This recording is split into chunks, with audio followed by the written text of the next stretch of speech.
Hi, my name is Lisa Kern. I teach AP Environmental Science at Avon High School.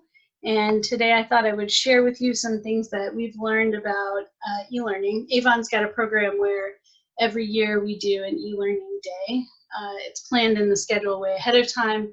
It's a day that teachers do some professional development, and kids stay home and they do an e-learning activity for each class. It is that it helps the kids prepare for snow days and things like that. Well, here we are all kind of surprised to find ourselves stuck in our houses doing e-learning all the time for weeks now. But because we had that little bit of a head start, our kids are pretty well prepared and know what to do about it. So I wanted to show you some things that might be helpful to you. The first thing I wanted to say is that for students, this whole situation is really overwhelming. So making the expectations each day very, very clear is important. Of course, that's important all the time. But if you think about how you do that in your regular classroom, you may have an agenda on the board that has the objective and all of that. Over the years, I've started putting those agendas in a daily agenda folder in our Schoology, on my Schoology page. We use Schoology, which is our learning management system. You could do something really similar in Canvas or Google Classroom or anything along those lines. So I like to use nested folders to organize my materials. So the first thing I expect kids to do when they start working on my e-learning activity for a day is to go to the daily agendas. And they should know that, because we do that every day. Even when we're in the classroom, we have the daily agenda projected. So here's today's daily agenda. They've got an objective every day, and then a couple of activities on a numbered list, and then some kind of, actually this is tomorrow's daily agenda, and some kind of way for me to check for understanding, some kind of formative assessment, or maybe it is a summative assessment depending on the day. So you can see they're going to be taking a quiz, and then they're supposed to read a note. One thing that I learned on one of our scheduled e-learning days is that students sometimes will take a task that I feel like is going to take 45 minutes to an hour, and they'll turn that thing into a 4-hour project. And I don't want them to take that kind of time on it.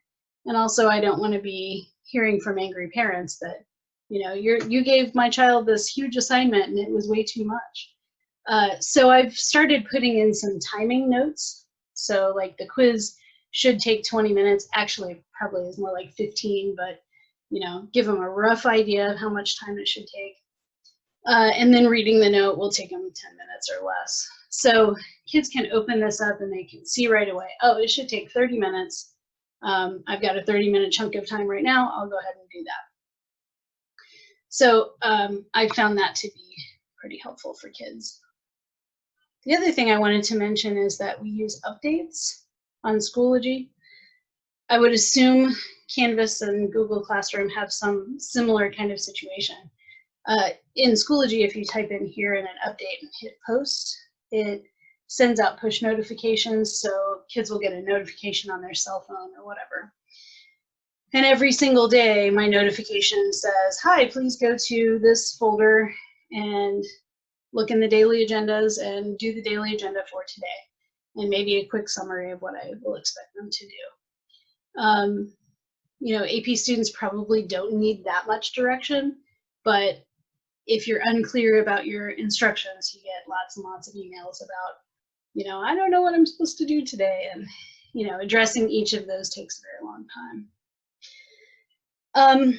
One thing that I was maybe not really prepared for, since we're on day 9 of our e-learning, I've found that students are really not having their social and emotional needs met.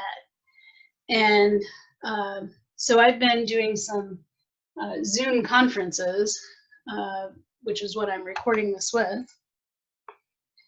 And on the zoom.us website, you can do free video conferencing. It's free right now because they've opened it up for us because of this situation.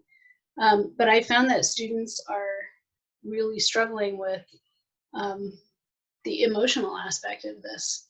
they're really feeling overwhelmed and unsure about the future. And so I found, especially for those really high level students that are not really struggling with the content in my class,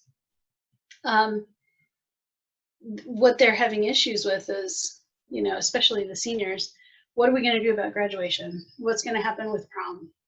And they know that I don't have those answers for them. Nobody has those answers yet. But sometimes they just need to talk through those things. So I would encourage you, if you're going to do any video conferencing, to schedule in some time to just check in with the kids. How are you feeling?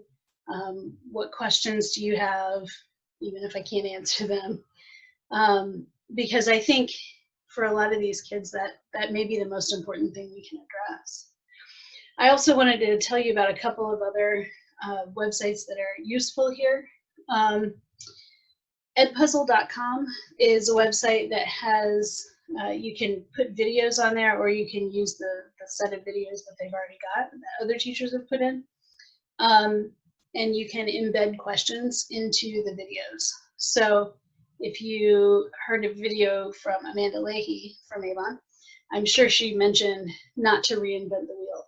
And this is a really good example. There are tons of great videos with really good embedded questions that you can use, and they're ready to go. You just got to have your kids log in and create an account, and then they can watch those videos. Zoom is the video conferencing website. And then there's albert.io, which has a lot of really good AP practice problems.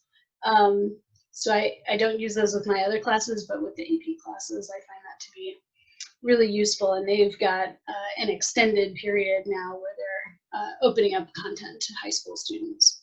So it might be something to look into where you can have a good set of already pre-made content that's already online, and you can just send links to those things for the kids. All right, I think that's all I've got to say. Good luck with your e-learning.